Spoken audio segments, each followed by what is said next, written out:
On the Build Show today, we are talking about a Raft insulated heated slab foundation that Brian just finished his personal house with. And this is, I had no idea we were going to do this today, but honestly, when Brian showed me the photos of this foundation, I was blown away. This is such an interesting system that I'd never heard of, even though I've been in this business for 30 years.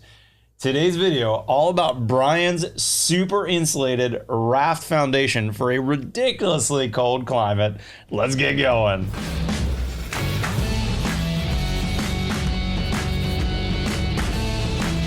All right, guys, in the Build Show today, first off, let me introduce my guest. This is Brian Sikora with TRUEWERK. He's the founder, CEO of TRUEWERK, which is, by the way, the company that we have all our Build logo wear available with. The B1 Sun shirt, the sweatshirt, and the Build logo hat are all available on the TRUEWERK site. And Brian was here. We just did a podcast on another topic and showed me some photos of his house. And I said, Brian, we got to make a Build Show on this. I've never seen this foundation before. So first off, Brian, can you give us like the overview of this foundation? Yeah, absolutely. I figured you'd be interested in checking this thing out. So this thing comes from Sweden. The company is based in Sweden. They've got a group up in Canada. And the basic premise is to build an insulated slab foundation right on the ground, right? So you don't have to dig into the surface of the ground. You just basically lay a big foam raft down on the ground. That's wild. And then fill it in with concrete. So it's super simple, but for heat, the trick here is that instead of using water or a coolant in a hydronic radiant system, they use air. And so instead of these little, 1 inch or so pipes that run throughout the whole thing, these are 4-inch PVC pipes that basically create voids in the concrete slab. And we're able to, instead of having a bunch of moving parts and pumps and things, there's just 2 little furnaces that sit inside the 8-inch thick concrete slab. And like the hair dryers effectively just circulate warm air through the slab. And my gosh, there's so much to talk about here, Brian. Yeah, it's kind of cool. Let's break it down. So first off, you're building this house like way up in elevation in the mountains in Colorado. Almost 10,000 feet. Almost 10,000 feet in Colorado. It's Arctic. I mean, how friggin' cold does it get there? Negative 15, negative 20 degrees all winter long. It's ridiculously way below zero. And what would the normal frost line be in that climate? So we bury our water lines 8 to 10 feet deep. And typically, so I trenched 150-foot water line.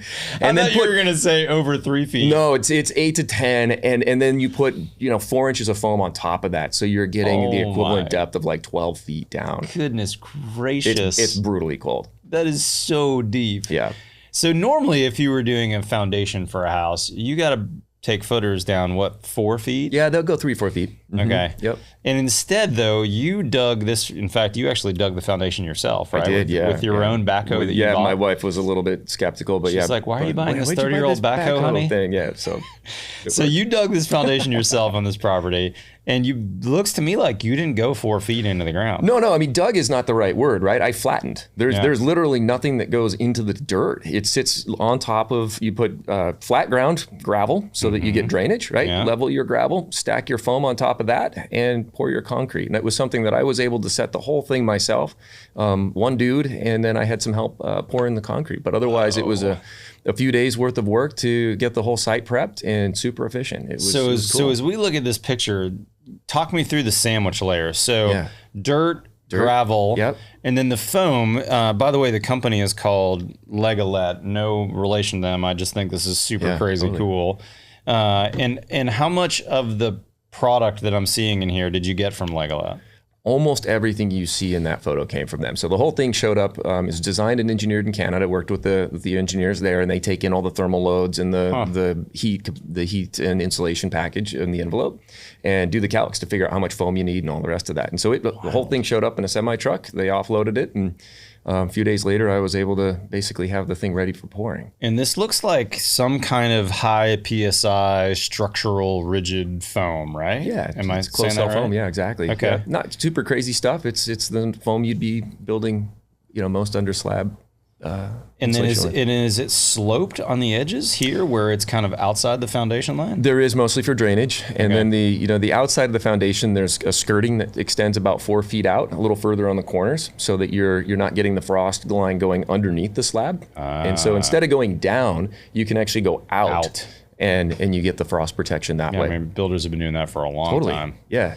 And these foam pieces, I'm assuming this is like a big Lego erector set that are kind of pre-CNC'd. You're not cutting, slicing, heat gunning, nothing. Hot knifing foam on site. Yeah. You're really just kind of assembling and putting it together. Stacking and going. Yeah. Okay, so and how much foam are we talking here? How thick was that underneath your slab? There's about 8 inches of foam underneath most of the slab. Okay, so not even that crazy. It's not like you had bad. 4 feet of foam under there. Exactly. That's wild. So 8 inches of foam, and then this yellow vapor barrier looks like Stego, I'm assuming, right? Yeah, effectively. And the vapor barrier was sort of optional. In fact, there's so much drainage that goes through the you can get it through the foam and then through the rock that there was a debate as to whether or not that was necessary. I kind of did belts and suspenders and put them in there, but that was not totally needed, man. And then there's a cradle of foam kind of up on the edges. So your 8-inch slab edge is fully encased in foam as well. Correct. Yep.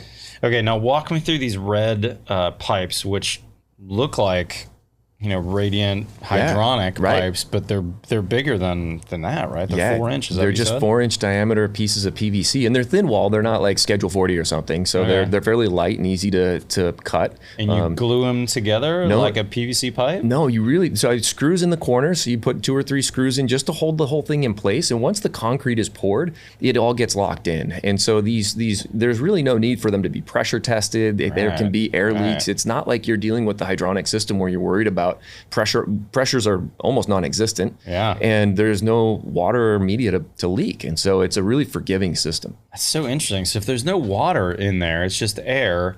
If a ramset nail from the framers errantly hit it, there's not a leak. And then also, I'm assuming if something happened and you lose power, let's say, there's no heat for 2 months while you're gone.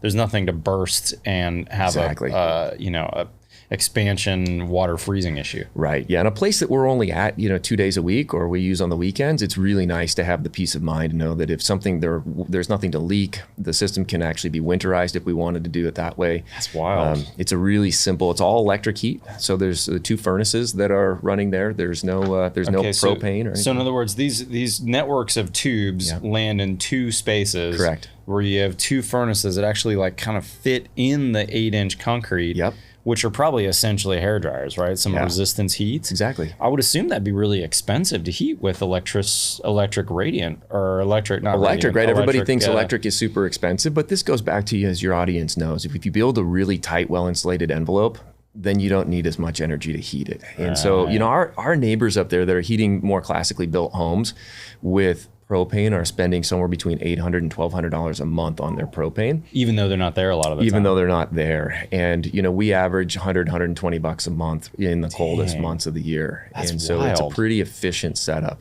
And if you were there full time, you could probably switch your heat source too. I'm assuming you could go to someday you could go to an air source heat pump that has really cold temperature performance outside, and maybe even cut that, or you could put a couple solar panels up to totally offset that. Yeah, and $100 a month. I know Legla, when we bought the system, they were actually looking at an air-based solar panel that would circulate warm air same way. And I don't know where that system is in the development. It wasn't quite ready when we did this, but there's a lot of ways to make this a solar power deal. That's so it's pretty cool. How'd you find out about these guys? World of Concrete. Is that right? I was there at World of Concrete, and my intent was to build something super simple, and I sort of got enamored with this and got excited, and so we used it. It was maybe $20,000 for the entire system. It maybe ended up being $6,000-$7,000 more than we would have paid had we done a more traditional method. That's wild. And then you just had to tie a rebar, and then there's a photo of the guys pouring it. Yeah. Any issues with pouring? With anything trying to, you got air in there, anything trying to float up out of there? It was a total rodeo, man. Everybody was like, "What are we doing here?" And we figured out after the first little section that pouring it in 2 lifts made a huge difference. And so the first lift kind of set the pipes. Otherwise, they're full air, right? So they want to float. And then when we came back with the second lift, everything stayed in place. But it was a little bit of a learning curve, as it is with any of this stuff. Sure. It's kind of the adventure of building that makes it so much fun and what we love to do. Such a wild system, awesome. Man. I've never heard of that. We'll post some photos on the edit of where you are in progress. Right. It's a really cool, simple kind of A-frame design. I would love to know more about the rest of the build, but this video I thought would be really fun to tell you about a system that I'd never heard of before, and I thought was really interesting. Happy to help anybody that's interested or has questions about it. Love to share the information. That's so cool. We can't stop the video, Brian, before we mention, though, our partnership with TRUEWERK. Man, of course. Guys, if you don't know, TRUEWERK, an amazing brand. Brian's the founder, the CEO of the company. Not that old of a brand. Brian started the company 2014. Yeah. And man, they make some awesome workwear. 4-way stretch, super durable. They make some great sun wear as well, which is a really big deal for me in the South. Right. So I don't have to wear sunscreen. I can drop my hoodie on. Several of our Build Show Network guys are also ambassadors with TRUEWERK. But what's cool is now on the TRUEWERK site, you can go to the Build Show partnership page. We've got this shirt, the B1 Sun shirt. We've got your sweatshirt, and we've got this hat available for sale. For the first time, we've been on YouTube since 2008. And never once have we sold anything with a Build logo. You had to come to a trade show to get it from us. But now you can actually order it. It's great. It's a great partnership. We couldn't be more happy. That's so cool. TRUEWERK.com, TRUEWERK. So it's TRUEWERK with an E instead of an O. Yeah. Brian, really appreciate it, dude. Matt, great to be here. Thank you. Really cool. And I'll put a link in the description to Legolet. I'm assuming is how it's pronounced. I have no idea. I was poking around on their website before, and it's pretty wild. It's a cool house.